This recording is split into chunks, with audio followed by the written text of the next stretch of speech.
today about our wealth strategy.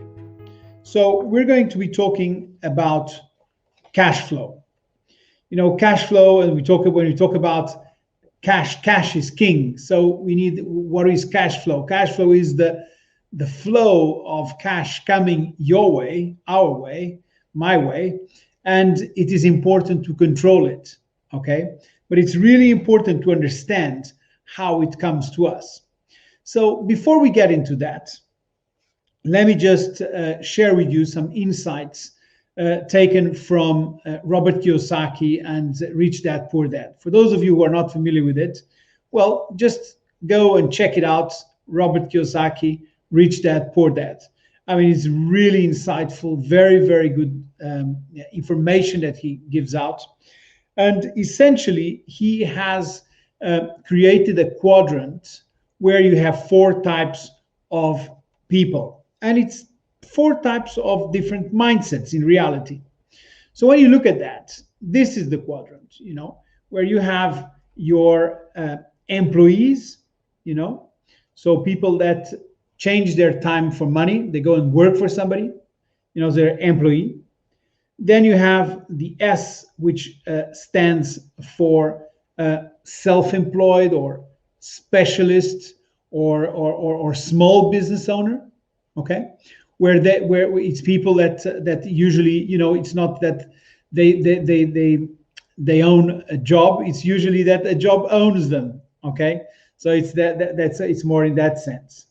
Then you have the business owner, and it's a big business owner. So this is someone who has it's companies that have 500 employees and more. It's big business. And then you have the investor, okay? So this is the quadrant. The important thing here is that the quadrant, let's say, is split in 2. On the one side, you have those that work for money. And on the other side, you have those that have money work for them. So on which side of the quadrant do you want to be? Well, of course, you want to be on this side where you have money working for you, okay? So before you get there, you need to understand that this quadrant exists. You can make money and you can even become rich in all of these quadrants, okay? But it's easier when you are on this side of the quadrant, all right? So moving on with that, Robert Kiyosaki also says that, this side is the rich and this side is the poor, okay?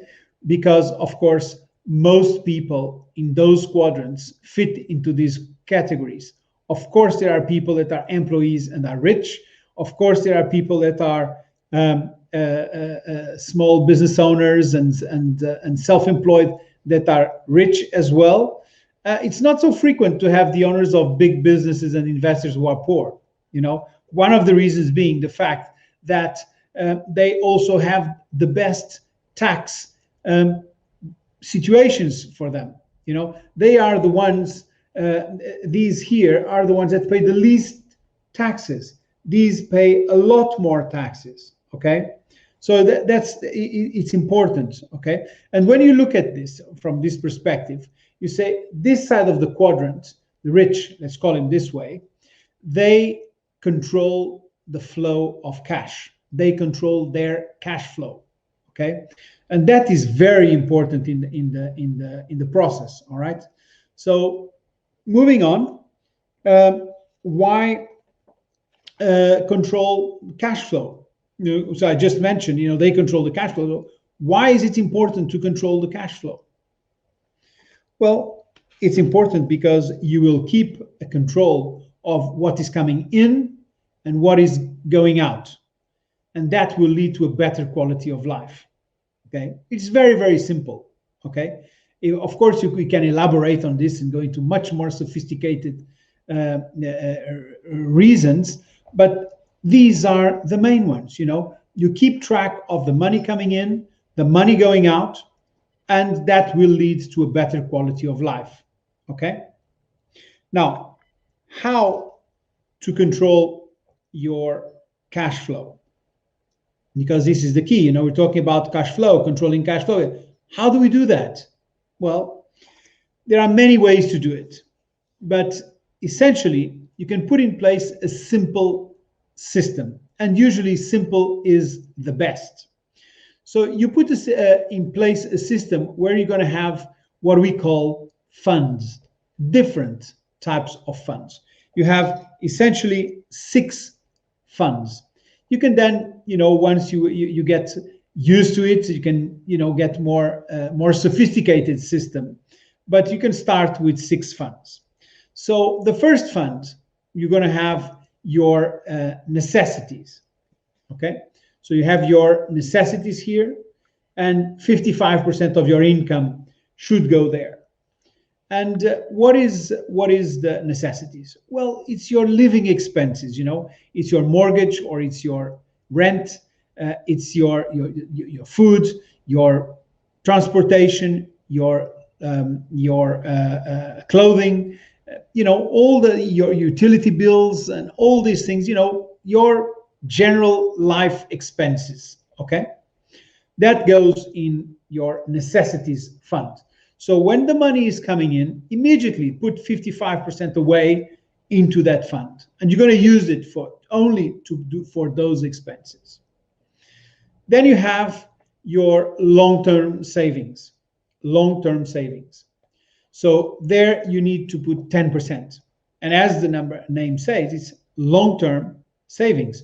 So you're going to save money there, and you're going to put it in something that you're not going to touch it. You can do it. You can use, for instance, you can go and place it in real estate, stock market, cryptos. Different strategies, but it's there, and the perspective is that it stays there. It grows in value. It might even generate some dividends, some income, but you don't touch it. It's part of your long-term savings. Okay. Then you have your play money, and you put there 10% as well. I mean, you need to go on holidays. You need to take a break from time to time. You can go on a nice weekend, or a nice dinner out, or you go to the movies, or, you get the point. Okay. Take a full day at the spa to be a massage. Do something that feels good. This is why you have the money there. It is to use it. You spend it every month on yourself, on your family, and you just make it so that you have fun. Okay, that's the thing. It's your play money.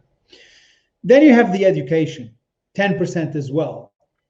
And again, this is very important.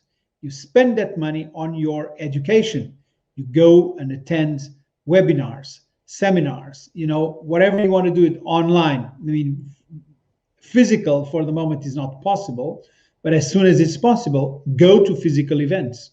Okay, attend them. You join different organizations. You're building yourself. You're talking about education, which can be in whatever field of activity you want. But of course, here we're talking about money and about financial education. So that's what I would recommend that you start with. And you can also do other things if you want. But here we are focusing on money and financial education, developing the financial IQ. All right. So that's the education part. And then you have the giving, or the tithing, and that's 5%. And here, the more you give, the more you're going to get. So start giving. That's really important. Okay. And then finally, you have your financial freedom fund. Okay. I talk about it in every single time I do a live event. I talk about your financial freedom fund, and I say, 10% of your income should go there. You should feed it on a daily basis. And why do you do that? Because you want to create the habit. The habit is more important than the amount. And that is it, especially in the beginning when you are putting this in place. All right. So this is what you need to do in order to control your cash flow.